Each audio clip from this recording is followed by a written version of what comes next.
Ireland దేశంలో ఉజ్జీవ జ్వాలలు రగులుకొనుటకు కారకుడైన జాన్ వెస్లీ మెథడిస్ట్ సంఘస్థాపకుడు.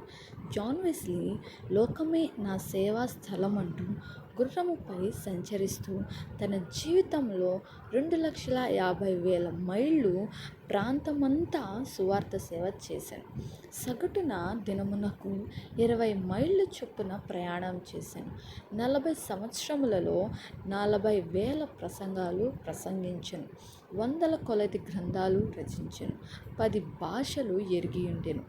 ఆయన తన 83వ సంవత్సరమందు దినమునకు 15 గంటల కంటే ఎక్కువ సమయము వ్రాయలేకపోయినందుకు మరియు 86వ సంవత్సరమందు దినమునకు 2 కంటే ఎక్కువసార్లు ప్రసంగించలేకపోయినందుకు సిగ్గుపడెనట.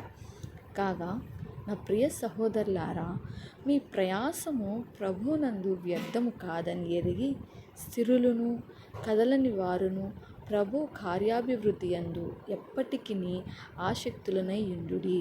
1 కొరింథీయులకు రాసిన పత్రిక 15వ అధ్యాయం 58వ వచనం.